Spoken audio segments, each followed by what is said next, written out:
blessed good evening. Greetings in Jesus' name. Let us pray. Father, speak to us. In Jesus' name, amen. I want to give part 7 tonight on election and voter education. I've started last week, every night, give that talk. Tonight, I want to talk about fighting fair.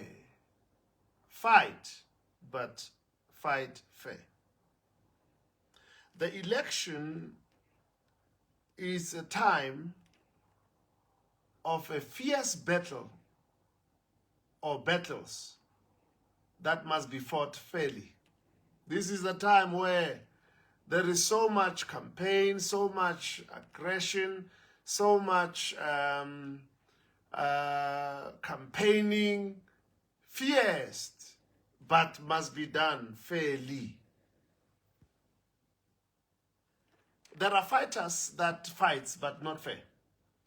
We've seen in the past where some fighters beat someone's ear, some fighters don't follow the rules and were disqualified.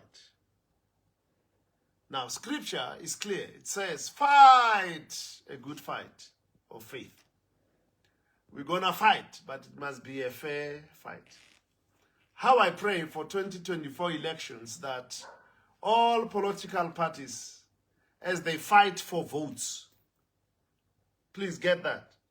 Don't fight another party. Don't fight a certain candidate. Fight to get votes. That's a good fight. And when you fight that fight, fight fair.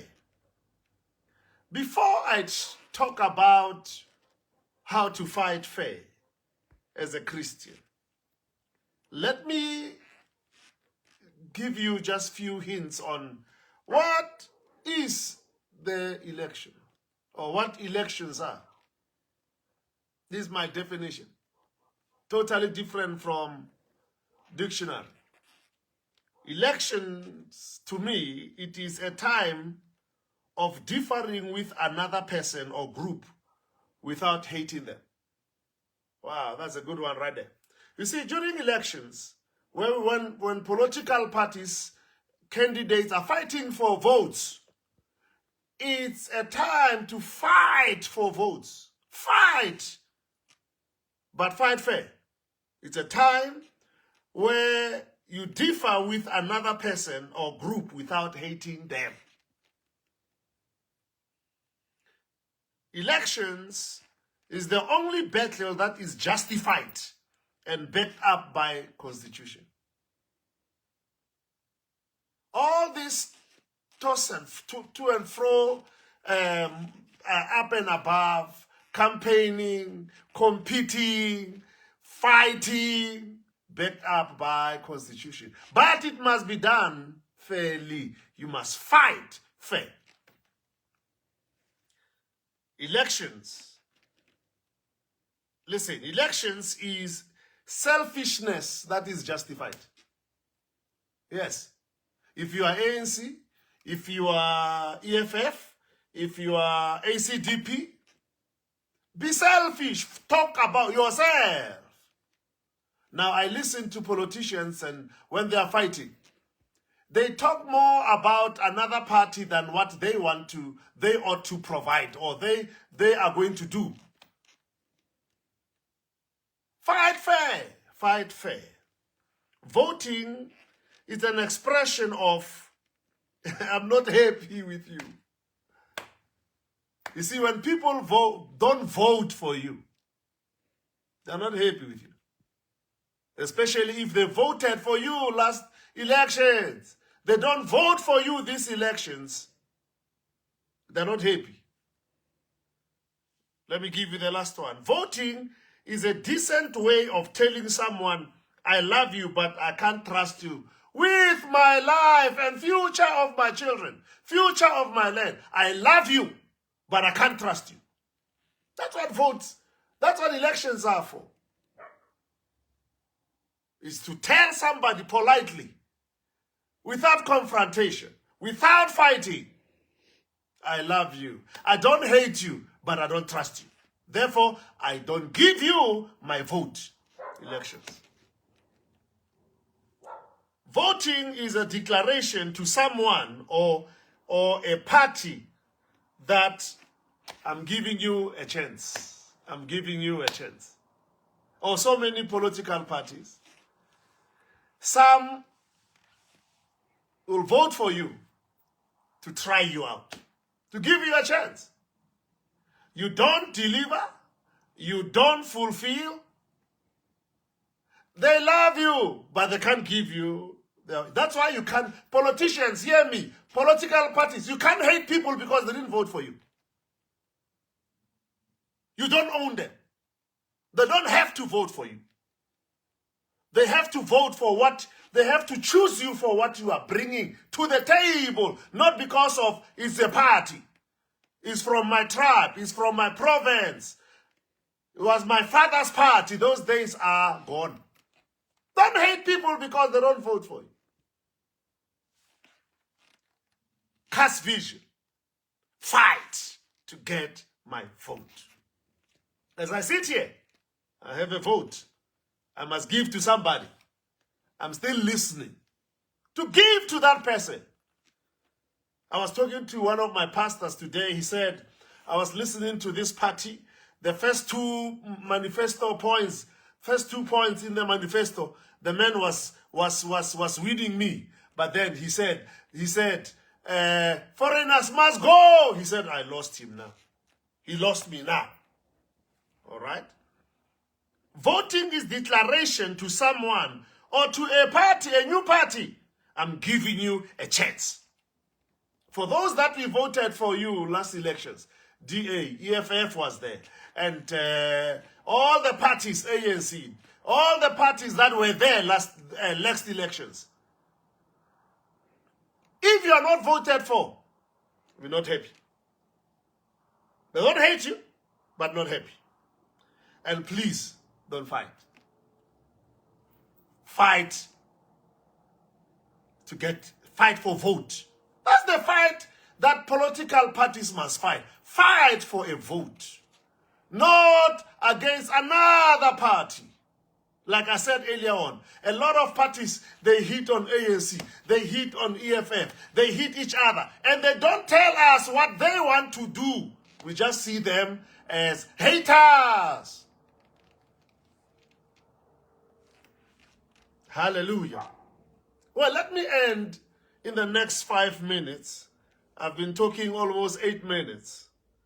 And we'll try and edit it. But I'm just giving you the whole thing. Lord, help me. Listen, I'm going to nail this thing so hard. Christians, church, arise, fight for yourself. Let me shout it aloud. Church, believers in Christ, in God, rise and fight for yourself. Fight for yourself. Throughout the years after elections, the next 5 years, each 5 years after elections, we see people in South Africa, people of South Africa fighting for themselves, fighting for their rights. They fight for roads. They fight for water. They fight for their rights. They fight for their lifestyle. They fight for a lot of things. We fight for a lot of things. We protest for a lot of things. All right? Oh, Jesus. They fight for, groupings are fighting for recognition. All right? They are fighting for their beliefs to be legalized. Is it wrong? No. But fight fair. But let me move on and say, during COVID-19, businesses fought for themselves. Businesses. They fought. During lockdown,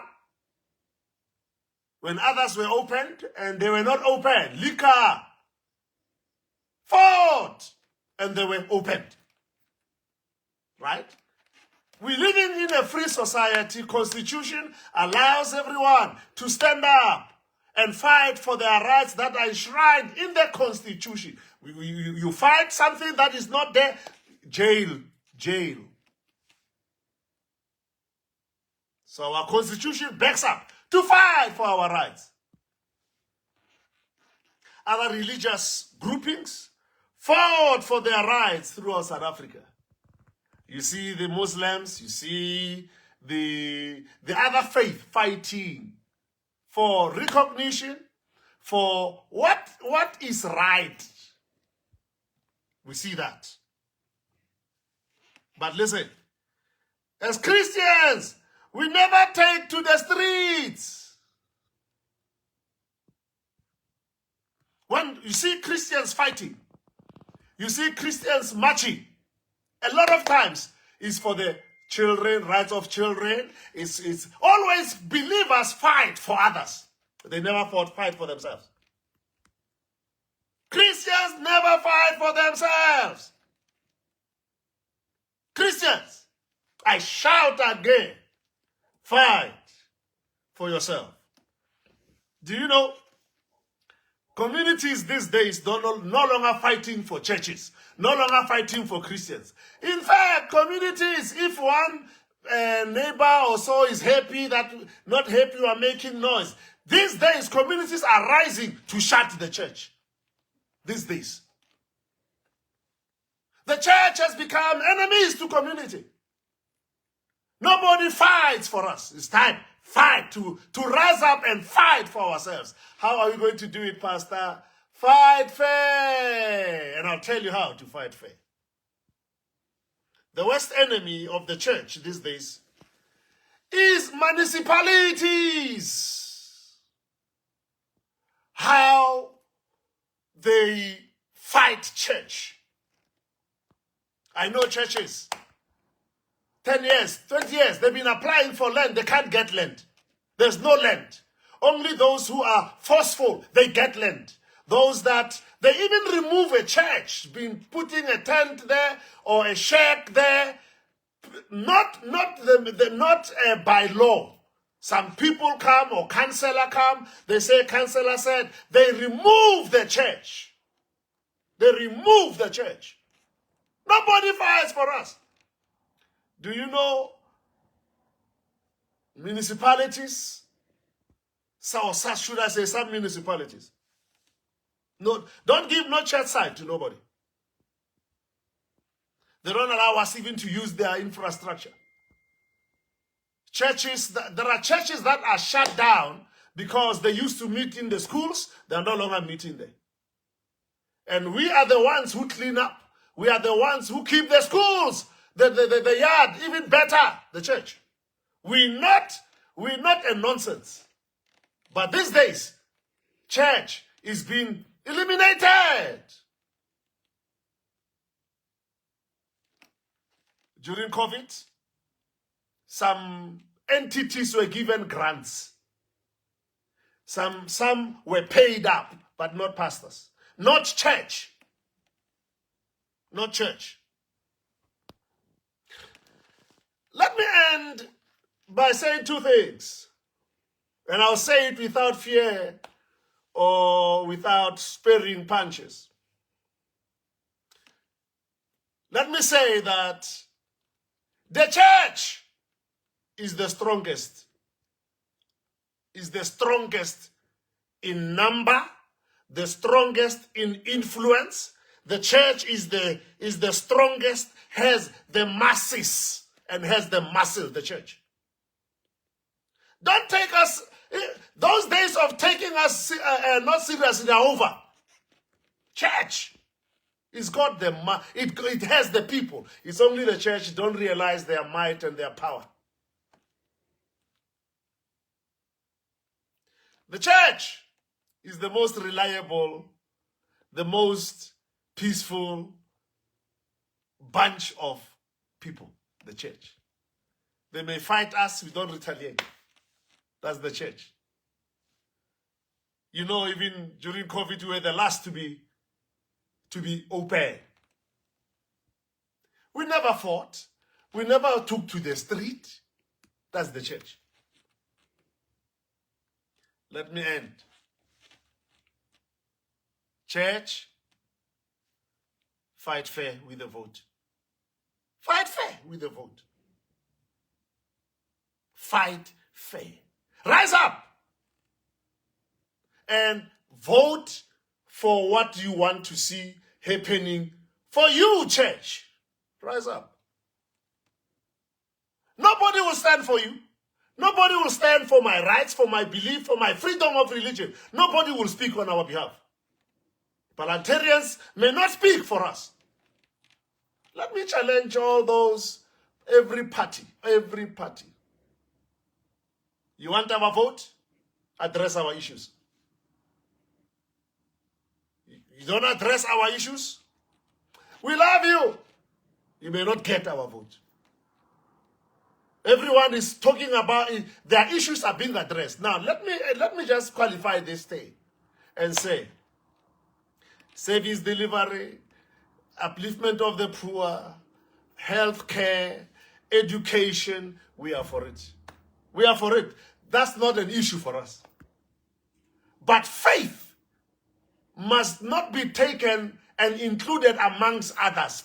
Our faith must be dealt with separately. It's one of the big things. It's not just one of those things. Our faith.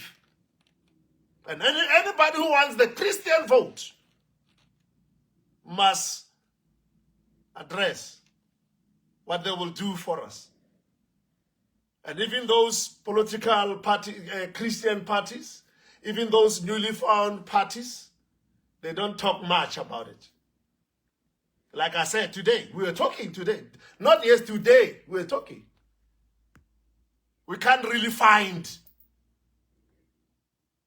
So, fight fair. Fight for our votes. You'll get it. Whoever will address the concerns of the church as other concerns are being addressed of other groups of people, let's do it with us. Let's pray. Heavenly Father,